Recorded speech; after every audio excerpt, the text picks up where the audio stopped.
Greetings from the land of the Greyhounds. My name is Doc Elder. I am the voice of Eastern New Mexico University Athletics. It's my privilege to be the host of Media Day for Greyhound men's basketball. We've got Brent Owen, the head coach of Greyhound men's basketball. We've got Eze Dike, one of the new members from the Greyhound squad. And Coach, we'll start out with you. What's going to be new and improved about Greyhound basketball this year?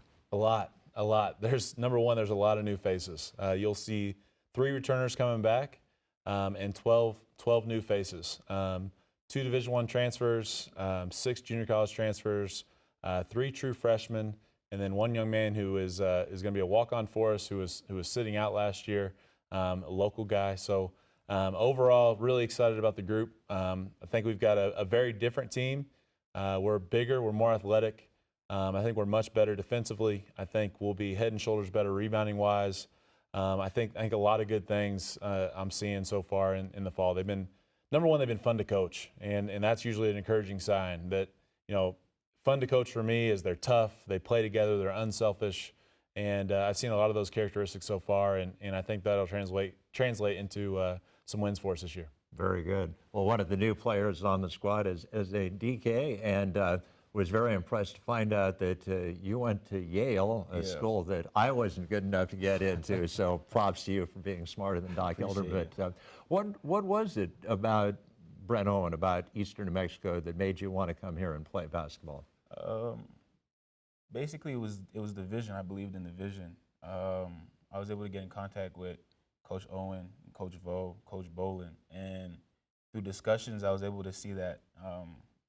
I find that we're pretty similar, and he's a man of faith, and he's pretty forthright in his speech and what he says, and what you see is what you get. And so basically through discussions, he was able to show me the team, explain the situation, and I've always been an underdog, so to come and join a program like Eastern New Mexico was something to me that was, I don't know, it felt right. So yeah. Very good.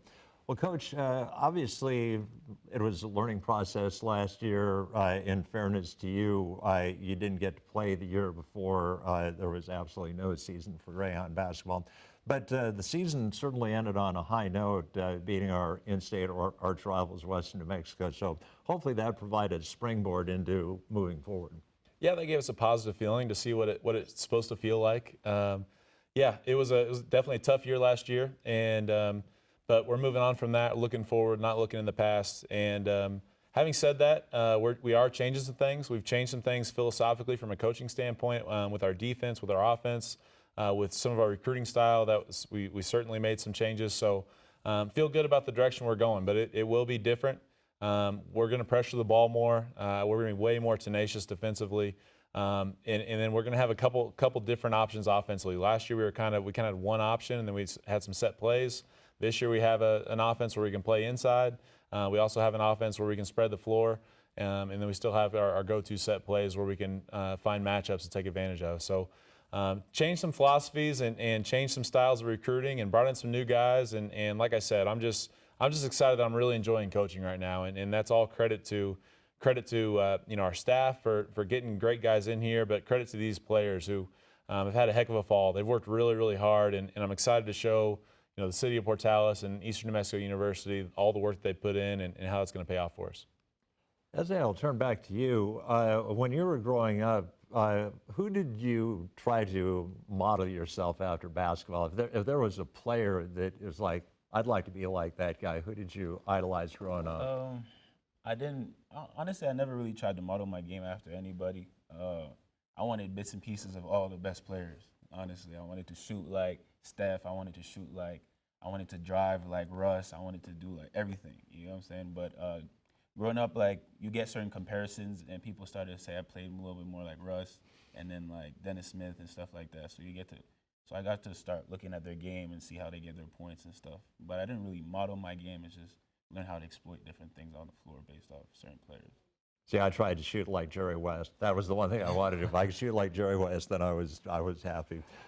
Coach, obviously it's going to be a different year philosophically, but logistically it's going to be a different year because the way the Lone Star Conference is now constituted, you're only going to have 5 non-conference games, and the rest of them are all going to be in conference, just some of them in one division, some of them out of your division. Yeah. We'll actually have 6. We have 22 conference games. We're allowed 6 other games with our regional crossover. So we'll have 6 non-conference, and then 22. So you get 11 Lone Star Conference home games and 11 Lone Star Conference road games. And wow, I've looked at the league and just it seems like the top teams keep bringing in some of the best players in the country. It seems like some of the lower teams have really done a great job in recruiting. I think you're going to see one of the best years you've ever seen out of the Lone Star Conference basketball-wise. It'll be a dogfight all the way through from top to bottom, and we plan on being in the mix. So we'll be an underdog based on what we've done in the past, and we're all perfectly fine with that. Let us be the underdogs, and we're ready to bring it at them. Well, if I were to ask your teammates about you, what do you hope that they would say about you? What's the one characteristic that you hope you present to your teammates? That I'm consistent. I try to be solid. I learned throughout my journey in basketball and life, I've learned that you don't always need to make the flashy plays. You don't always need to do something fantastic. You get more out of life just by being solid. So, That's a good life lesson. Yeah. I'm still trying to learn that. Coach, looking at a team, you have some players that are leaders by example. They may not say a lot, but they just go out there, work hard every day. And you've got some guys that are vocal leaders. They're the ones that really will get in your face and give you a talking to. Who would you say is your vocal leader so far? Who's your lead by example guy? Yeah, I think a lead by example guy is one of them is a guy sitting next to you. He really, like he says, he's a poised young man. He brings it every day. We know we can count on him to be at practice, to go hard. He doesn't get too emotional up or down. He just kind of stays in that steady zone, and that's beautiful for a point guard. Vocally, Nico really stepped up.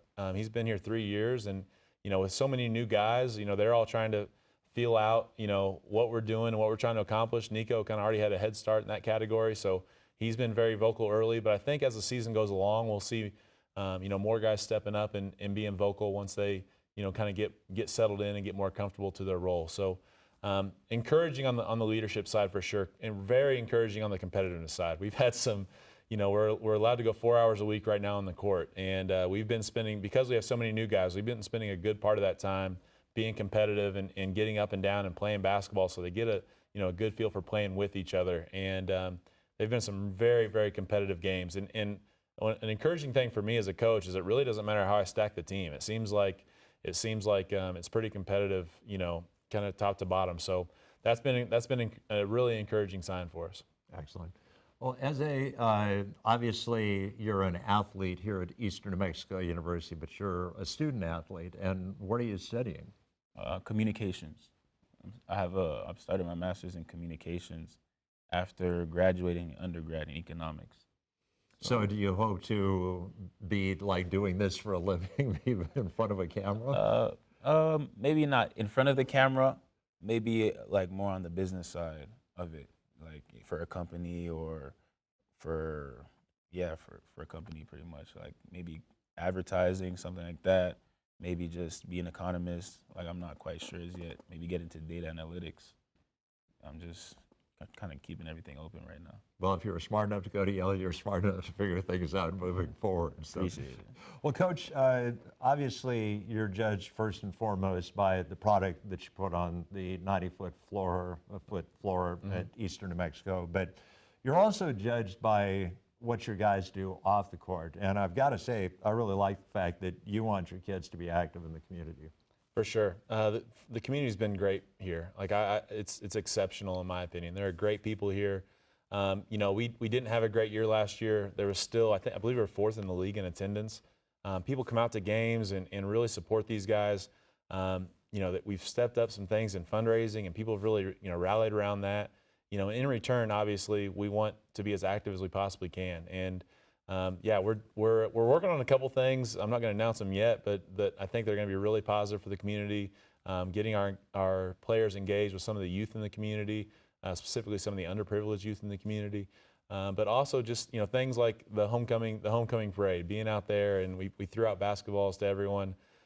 We are doing a youth day for our first home game, so I wanted to make it a priority. Hey, our first home game, we want all the youth in Portales to come out. So on November 17th, all the Portales schools will be at our game, along with some of the other local schools, Floyd, Melrose, some of those schools. So hopefully I think we're going to have over 3,500 students, in our game. So that's a community outreach. We're going to Clovis as well to play a game. We're trying to reach out to the Clovis community where, the largest group of alumni of Eastern live. So hoping to reach out to some of them, get them to come to a game, and maybe we can drag them back here to Portales more often for some home games here. So we try to do our best, but I think this community is going to really like this team. I think they're going to be fun to watch. They're going to be competitive. They're going to play hard, and it'll be an enjoyable group to root for.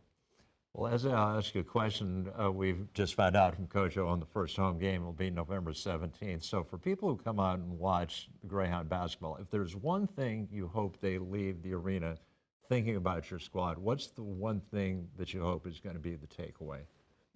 That I think that they're going to take away that we represent this school and this community very well. Yeah, we're tough, gritty. We're going to win a lot of games this year. I like to hear that. Yeah. Well, that is going to conclude our look at Greyhound men's basketball for the 2022-23 campaign. So for a while until the opening tip-off for Greyhound basketball, this is Doc Elder saying, so long.